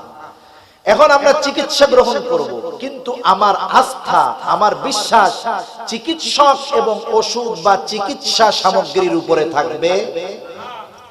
এজন্য দেখবেন হসপিটালে গিয়া দেখবেন মাঝে মধ্যে আমরা দেখি গভীর রাত যুবক মানুষ নামাজের মধ্যে দাঁড়ায় গেছে, লম্বা সময় ধরে নামাজ পড়তেছে। নামাজের পরে জিজ্ঞাসা করা হলো, কি ভাই এত লম্বা নামাজ, দীর্ঘ সময়ের মোনাজাত, কারণটা কি? এইবার ছেলেটা বলতেছে, হুজুর আমি আমার স্ত্রীকে অপারেশন থিয়েটারের অপারেশনের টেবিলের মধ্যে শোয়ায় রেখে আসছি, সে এখন অপারেশন থিয়েটারে আছে। বাংলাদেশের শ্রেষ্ঠ ডাক্তার তার অপারেশন করতেছে। হুজুর একটু দোয়া করেন। আমিও আল্লাহর কাছে দোয়া করতেছি যাতে করে অপারেশনটা সাকসেসফুল হয়। অপারেশন করে ডাক্তার, দোয়া করে কার কাছে? এটাও সবরের অন্তর্ভুক্ত। আল্লাহ তাআলা এটাই চায় যে বান্দা যত ওষুধ হোক আর যত ডাক্তার হোক সবকিছু ওরা করবে, কিন্তু মূল চাবিকাঠি হলো আমি আল্লাহর হাতে। এখন যদি কেউ বিপদে পড়ে বৈধ পন্থা অবলম্বন করে, এটা সবরের বহির্ভূত জিনিস না। কিন্তু বিপদে পড়ে আসবাবের সাহায্য নিয়ে আসবাবের উপরে ভরসা রাখা যাবে না। ওষুধ খাইতেছি, জ্বর হইছে, জ্বর হইলে ওষুধ খাইলেই ভালো হয় এমনটা না, বরং আল্লাহ যারটা ভালো করবে, আল্লাহ যেই ওষুধ আমার জন্য কার্যকর করবে সেটাই কার্যকর হবে, ঠিক কিনা বলেন? এজন্য ওষুধ খাওয়ার সময় গ্রামের মানুষ সহজ সরল বোঝে না তো, কি কয়? আল্লাহ শাফি, আল্লাহ কাফি, আল্লাহ মাফি। ওষুধ খাইতেছে দোকান থেকে আইনা, কিন্তু সাহায্য চাইতেছে কার কাছে? শব্দগুলো যদিও হাদিস সম্মত না, কিন্তু সেই ইয়াকিনের সাথে বলে তো যে আল্লাহ আপনি মাফ করেন, আপনি যথেষ্ট হন, আপনি রোগ মুক্তি দান করেন। এটাই মূল কথা। এই ভিতরে থাকলে সবরের বহির্ভূত হবে না। কিন্তু যদি এমন হয় খবর আইছে বিপদের, সাথে সাথে মান্নত করে বসছে আগামী ওরসে 5টা খাসি বাবার দরবারে। বিপদ আসার সাথে সাথে কি মানত করছে? খাসি একটা বাবার দরবারে। কাম খালাস, সবর থেকে সে বাইরে হয়ে গেছে। সেজন্য বিপদ আপদ মুসিবতে শরীয়ত সমর্থিত পদ্ধতি গ্রহণে কোনো বাধা নাই, কিন্তু ভরসা থাকতে হবে কার উপর? আওয়াজ দিয়ে বলেন, আল্লাহ তাআলার উপর ভরসা থাকতে হবে। সেই জন্য আল্লাহ আমাদের বিপদ দিতে পারে, ভয় দিতে পারে, ক্ষুধা দিয়ে পরীক্ষা করতে পারে। আল্লাহ তাআলা মালের ক্ষতি, জানের ক্ষতি, ফসলের ক্ষতি দিয়ে পরীক্ষা করতে পারে। এই বিপদ আপদ মুসিবত যখন আসবে শরীয়ত সমর্থিত পদ্ধতি গ্রহণ করব, আল্লাহর কাছে সাহায্য চাব। এই বিষয়টা যদি আমাদের ঠিক থাকে, ওই ধরনের মুমিনের ব্যাপারে আল্লাহ তাআলা আবার বলতেছেন, হাবিব ওয়াবাশশিরিস সাবিরিন, আপনি ধৈর্য ধারণকারীদেরকে সুসংবাদ জানায়া দেন। সুসংবাদ কাদের জানাবেন জানেন? আল্লাযীনা ইযা আসাবাতহুম মুসিবাতুন ক্বালু ইন্না লিল্লাহি ওয়া ইন্না ইলাইহি রাজিউন। আল্লাহ রাব্বুল আলামিন বলেন, সুসংবাদ হলো এই সমস্ত মানুষের জন্য, আল্লাযীনা ইযা আসাবাতহুম মুসিবাহ, যখন তাদের কাছে কোনো বিপদ আপদ উপস্থিত হয়, তথা তারা যখন কোনো বিপদ আপদ মুসিবতের মধ্যে পতিত হয়ে যায়, তারা কি বলে? তারা বলে ইন্না লিল্লাহি ওয়া ইন্না ইলাইহি রাজিউন। এই দোয়া মুখস্থ আছে না সবার? এটা গ্রামের কিছু কিছু মানুষ বলে যে এটা হলো মানুষ মরার দোয়া। কিসের দোয়া? মানুষ মরার দোয়া। একজন যদি জোরে জোরে এই দোয়া পড়ে, যার জানে নাই ওকে কে মারা গেছে, কারণ ও মনে করছে ইন্না লিল্লাহি ওয়া ইন্না ইলাইহি রাজিউন, মনে হয় খালি মানুষ মরলেই পড়তে হয়। বিষয়টা তা না। ছোট বড় যত বিপদ আছে সব বিপদে এই দোয়া পড়তে হবে। শিক্ষা দিয়েছে কে? আল্লাহ। এই দোয়ার সাথে আরেকটা হাদিস আছে রাসূল সাল্লাল্লাহু আলাইহি ওয়াসাল্লামের, এর সাথে একটা ঘটনা আছে। আমি অল্প সময়ের মধ্যে এটা বইলে আলোচনা শেষ করব, 10 মিনিটের মধ্যে ইনশাআল্লাহ। রাসূল আকরাম সাল্লাল্লাহু আলাইহি ওয়াসাল্লামের একজন সহধর্মিণী, ওনার নাম হলো উম্মে সালামা রাদিয়াল্লাহু তাআলা আনহা। নাম কি বলেন? উম্মে সালামা। উম্মে সালামা রাদিয়াল্লাহু তাআলা আনহা, ওনার স্বামীর নাম হলো আবু সালামা। উম্মে সালামা রাদিয়াল্লাহু তাআলা আনহা বলেন, আবু সালামার সাথে আমার সংসার জীবন খুব ভালোভাবে অতিবাহিত হইতেছে। আমাদের আত্মীয় স্বজন কেউ আমাদের সাথে নাই। আমরা স্বামী স্ত্রী, আর আমাদের 2টা সন্তান আছে, আর একটা সন্তান আমার পেটের মধ্যে। আমি ঘরে অবস্থান করি। আমি আবু সালামার সম্পদ এবং সন্তানদের রক্ষণাবেক্ষণ করি, আর আবু সালামা বাহিরের কাজ করে রাসূলুল্লাহ সাল্লাল্লাহু আলাইহি ওয়াসাল্লামের দরবারে যায়। আল্লাহর নবীর কাছে গিয়া যা কিছু শিখে আসে, আবু সালামা বাসায় এসে আমাকে ওইগুলা আবার শিখায়া দেয়। একদিন আমি ঘরের মধ্যে কাজ করতেছি, হঠাৎ আবু সালামা আল্লাহর রাসূলের দরবার থেকে আসলেন। আজকে আবু সালামার চেহারাটা বড় হাস্য উজ্জ্বল দেখা যায়। আমি জিজ্ঞাসা করলাম, ও আবু সালামা, আপনার চেহারাটা এত হাস্য উজ্জ্বল দেখা যাচ্ছে কেন? আবু সালামা বলে, ও উম্মে সালামা, আজকে রাসূলুল্লাহ সাল্লাল্লাহু আলাইহি ওয়াসাল্লাম আমাদেরকে চমৎকার একটা আমল শিখিয়ে দিয়েছে। বিপদ আপদ মুসিবতে এই আমলটা করার জন্য আমাদেরকে বলা হয়েছে। কি সেই আমল? উম্মে সালামাকে এবার আবু সালামা বলতেছি, শোনো, রাসূলুল্লাহ সাল্লাল্লাহু আলাইহি ওয়াসাল্লাম বলেছে, তোমরা যখন কোনো বিপদ আপদ মুসিবতে পড়বা, সেটা যত ছোট হোক আর যত বড় হোক, সাথে সাথে তোমরা পড়বা ইন্না লিল্লাহি ওয়া ইন্না ইলাইহি রাজিউন। আল্লাহুম্মা আজুরনি ফি মুসিবাতি ওয়া আখলুফ লি খায়রাম মিনহা। এই দোয়াটা তোমরা পড়বা। সহিহ মুসলিমের হাদিস। আল্লাহ রাসূল এটা শিখাই দিয়েছেন সাহাবারা। ইন্না লিল্লাহি ওয়া ইন্না ইলাইহি রাজিউন। ইন্না লিল্লাহ, নিশ্চয়ই আমরা আল্লাহর জন্যই, ওয়া ইন্না ইলাইহি রাজিউন, আবার আমরা আল্লাহর কাছে ফিরে যাব, আল্লাহর কাছেই আমরা প্রবর্তন করব। এরপরে বললাম আল্লাহুম্মা আজুরনি ফি মুসিবাতি, আয় আল্লাহ আমি যেই মুসিবতে পড়েছি সেটা থেকে আমাকে উদ্ধার করেন, সেই বিপদ থেকে আমাকে বাঁচান। এরপরে কি বললাম, ওয়া আখলুফ লি খায়রাম মিনহা, তার মানে এই মুসিবতের দ্বারা আমি যা হারিয়েছি খায়রাম মিনহা, এর চাইতে উত্তমটা আপনি আমাকে দিয়ে দেন। আল্লাহর রাসূলের হাদিস, কোনো সন্দেহ নাই, কেউ যদি 100% ইয়াকিনের সাথে পড়ে অবশ্যই তার এই আমলের দ্বারা ফায়দা হবে। মনে রাখতে হবে, আমাদের যে কোনো আমলের ফজিলতের অনেক হাদিস আমরা শুনি না, সেই আমল ঠিকই করি কিন্তু সেই ফজিলত আমরা পাই না। আমাদের প্রশ্ন আছে অনেক সময় অন্তরের মধ্যে যে এই আমল হাদিসে পাইলাম, হুজুররা শিখাইয়া দিল, এত করি মাগার কাম হয় না কেন? দোষ হুজুরেরও না, দোষ হাদিসেরও না, দোষ হইলো আমার নিজের। আমি 100% ইয়াকিনের সাথে যদি পড়তে পারি, ইখলাসের সাথে পড়তে পারি, আমার জন্য ওইটা কাজ করবেই। যাই হোক, উম্মে সালামা তো দোয়া শিখার। কিছুদিন পরে উহুদ যুদ্ধের দামামা বেজে গেল। সবার সাথে আবু সালামা উহুদ যুদ্ধে অংশগ্রহণ করলো। দুইটা বর্ণনা, এক বর্ণনা আবু সালামা উহুদ যুদ্ধে শাহাদাত বরণ করলো, আর এক বর্ণনায় প্রচন্ড আহত হলো। সে যাই হোক, একদিন হঠাৎ করে আবু সালামা ঘরের মধ্যে ঘরের কাজ করতেছে। উম্মে সালামা হঠাৎ করে একজন দৌড় দিয়া খবর দিয়া গেল, ও উম্মে সালামা, তোমার স্বামী আবু সালামা দুনিয়ায় নাই, সে কিন্তু মৃত্যুবরণ করেছে। উম্মে সালামা কাজ করতেছে এমত অবস্থায়। আপনাদের কি মনে হয়, কারো ঘরে দুইটা সন্তান, পেটে আরেকটা সন্তান, দেখার মতো কেউ নেই, এই মুহূর্তে যদি কোনো মেয়ের কাছে খবর আসে, সাথে সাথে আইসা বলে তোমার স্বামী মারা গেছে, বলেন তো সে কি করবে? এক চিৎকার দিয়া হয়তো অজ্ঞান, নাইলে এমন চিৎকার দিবে পাড়ার বুড়া বুড়ি, পুরুষ, যুবক যুবতী যা আছে সব ওই জায়গায় হাজির হবে। ঠিক কিনা বলেন?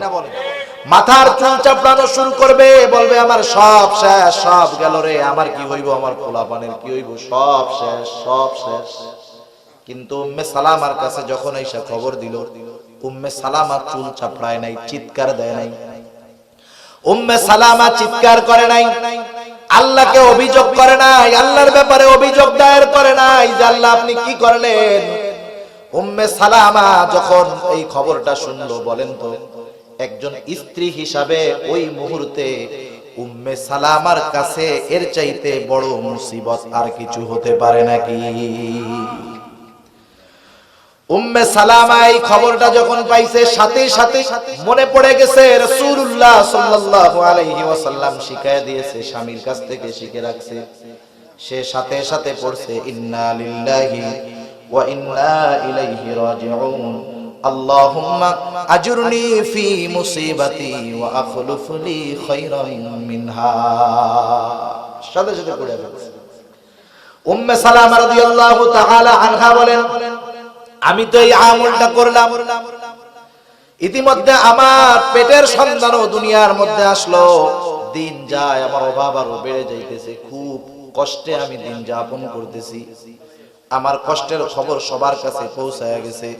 রাসূল আকরাম সাল্লাল্লাহু আলাইহি ওয়াসাল্লাম আমার কষ্টের ব্যাপারে জানতে পারলেন।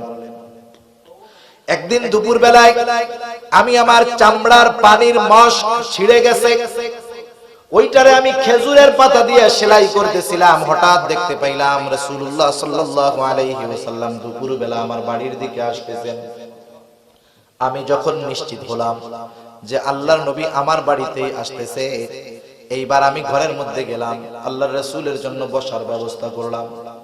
রাসূলুল্লাহ সাল্লাল্লাহু আলাইহি ওয়াসাল্লাম আমার জীর্ণ কুটিরের মধ্যে বসলেন, আমার এবং আমার সন্তানদের খোঁজ খবর নিলেন। আমি আমার সব কষ্টের কথা, অসুবিধার কথা আল্লাহর নবীর কাছে বললাম। রাসূলুল্লাহ সাল্লাল্লাহু আলাইহি ওয়াসাল্লাম আমার সব কথাগুলা শুনলেন। আমার কথা শেষ, এইবার রাসূল সাল্লাল্লাহু আলাইহি ওয়াসাল্লাম আমাকে বিবাহের প্রস্তাব দিলেন। আল্লাহর রাসূল বিবাহের প্রস্তাব দিলেন একজন মেয়ে হিসাবে। মনে করেন একটা ছেলে একটা মেয়ের বিবাহের প্রস্তাব দিয়েছে। স্বাভাবিক কি হয়, বিবাহ বাড়িতে যাওয়ার পরে যখন মেয়ের কাছ থেকে কবুল আনতে পাঠায় না, কোন মেয়ে যদি যাইয়া বলার সাথে সাথে হাইসা দিয়া বলে কবুল কবুল কবুল, তাইলে আশেপাশে কি লজ্জাই নেই। একটু লজ্জা শরম থাকলে একটু আস্তে আস্তে হবে না? ও তো বৈধ বিয়া, ও কবুল কইছে, রাজি হয়ে গেছে গা, এই জন্য আমরা কি বলছি লজ্জা নেই। তার মানে প্রস্তাব দেওয়ার সাথে সাথে লজ্জাশীল নারী সে প্রস্তাব দেওয়ার সাথে সাথে এরকম বলে না। আবার উম্মে সালামা চিন্তা করতেছে আল্লাহর রাসূল প্রস্তাব দিছে, ডাইরেক্ট না বলার সুযোগ আছে? যদি আমি বলি সরাসরি রাজি হয়ে যাই তাইলে তো আমার লজ্জা ভেঙে গেল, আর যদি আল্লাহর রাসূলের প্রস্তাব ফিরায় দেই কত বড় বেয়াদবি হয়ে গেল। ওইটা তো ওই জামানার কথা। এখন তো আমরা এমন এক জামানায় বসবাস করতেছি, কিছু নারীর লজ্জা তো বহুদূর, বরং ছেলেদেরকে অপহরণ করে নিয়ে তারা বিবাহ করতেছে। চিন্তা করছেন? মুরব্বী যারা আছে 50 বছর যাদের বয়স, আল্লাহ কি দেখলাম, এ তো কল্পনাও করি নাই, স্বপ্নেও কোনোদিন ভাবি নাই। আবার অনেক ছেলে চিন্তা করতেছে বাপ মায় বিয়া দেয় না, যদি এরকম অপহরণ করে কেউ বিয়া কইরাই ফেলাই তো ভালো। তা যাই হোক, চিন্তা করেন উম্মে সালামা রাদিয়াল্লাহু তাআলা আনহার চিন্তা কি। উনি লজ্জায় হাও বলেন নাই, আবার বেয়াদবি হবে নাও বলেন নাই। উম্মে সালামা রাদিয়াল্লাহু তাআলা আনহা বলেন, আল্লাহর রাসূলের প্রস্তাবের পরে আমি 3টা ওযর আল্লাহর নবীর সামনে পেশ করলাম। 1 নাম্বার বললাম, ইয়া রাসূলুল্লাহ, আমি অতি লজ্জাশীলা, হতে পারে আমার এই অতি লজ্জা আপনার কষ্টের কারণ হতে পারে। 2 নাম্বার, আমার তো বয়স অনেক হয়ে গেছে। 3 নাম্বার, আমার 3টা সন্তান আছে, ইয়া রাসূলুল্লাহ, আমার বিবাহের পরে এই 3টা সন্তানের অবস্থা কি হবে? আল্লাহর নবী বলতেছেন, ও উম্মে সালামা, 1 নাম্বার তোমার লজ্জা বেশি, আল্লাহ তাআলা তোমার এই অতি লজ্জাকে স্বাভাবিক করে দিবেন। 2 নাম্বার, তুমি বলতেছো বয়সের কথা, আমার বয়স তো 55 বছর, বয়স কোনো ব্যাপার না। 3 নাম্বার, তুমি তোমার সন্তানদের বিষয়ে চিন্তিত আছো, তোমার সন্তান এরা তো মন জানি আমারই সন্তান। উম্মে সালামার বিবাহ হয়ে গেল রাসূলুল্লাহ সাল্লাল্লাহু আলাইহি ওয়াসাল্লামের সাথে। হযরত উম্মে সালামা রাদিয়াল্লাহু তাআলা আনহা বলেন, আমার স্বামী আবু সালামার মৃত্যু ছিল আমার জন্য সবচাইতে বড় মুসিবত। আমি স্বামীর মৃত্যুর খবর পাওয়ার সাথে সাথে দোয়াটা পড়লাম, আর পরবর্তীতে আমি চিন্তা করতাম স্বামী হিসাবে আমার কাছে আবু সালামার চাইতে উত্তম আর কেউ নয়। তাইলে আল্লাহর কাছে তো আমি এই দোয়ার মাধ্যমে আরো উত্তম স্বামী প্রার্থনা করেছি। কে হবে সেই উত্তম স্বামী? আমার মনের মধ্যে সব সময় এই জল্পনা কল্পনা ছিল, কিন্তু আমার আল্লাহ আমার দোয়াটাকে কবুল করেছেন। আল্লাহ তাআলা স্বামী হিসাবে আবু সালামার জায়গায় স্বামী হিসাবে এমন মানুষকে আল্লাহ তাআলা আমাকে দান করেছে, যার মতো আখলাকওয়ালা মানুষ আসমানের নিচে আর জমিনের উপরে একটাও নাই। সেজন্য বিপদ আপদ মুসিবত আসতেই পারে, এই আমলগুলো আমাদের করতে হবে, তাহলে সবরের উপরে থাকা যাবে। আর সর্ব অবস্থায় এই অভ্যাসটা করে সবরের উপরে দায়েম কায়েম থাকতে হবে। আল্লাহ তাআলা সেই কথাই বলেন, বান্দা ইয়া আইয়ুহাল্লাযীনা আমানুসবিরু ওয়া সাবিরু, হে মুমিন বান্দা তুমি সবর করো, সবরের উপরে অটল থাকো। ওয়ারাবিতু, সর্ব অবস্থায় জিহাদের জন্য প্রস্তুত থাকো। 4 নম্বরে ওয়াত্তাকুল্লাহ, আল্লাহ তাআলাকে ভয় করো, তাহলে কি হবে? লাআল্লাকুম তুফলিহুন, এই 4 গুণে তুমি কেন গুণান্বিত হবা? যাতে করে তুমি একজন সফল মুমিন হতে পারো। সফল মুমিন হওয়ার দরকার আছে না নাই? আল্লাহ তাআলা আমাদের প্রত্যেককে সবরের গুণে গুণান্বিত হওয়ার তৌফিক আল্লাহ দান করুক। সবাই বলি আমিন। আর একটা বিষয় খেয়াল রাখতে হবে, আল্লাহ রাসূল বলছে তোমরা আল্লাহর কাছে কখনো সবর প্রার্থনা করবা না। আল্লাহর কাছে সব সময় মুসিবত থেকে মুক্তি চাইবা। এর পরেও যদি মুসিবত চলে আসে তাহলে সবর করবা। আর সবর কোন পদ্ধতিতে করতে হবে আমরা বিস্তারিত আলোচনা করেছি। আল্লাহ তাআলা আমাদেরকে কথাগুলো বুঝবার, আমল করবার তৌফিক দান করুক। সবাই বলি আমিন। ওয়া আখিরু দাওয়ানা আলহামদুলিল্লাহি রাব্বিল আলামিন।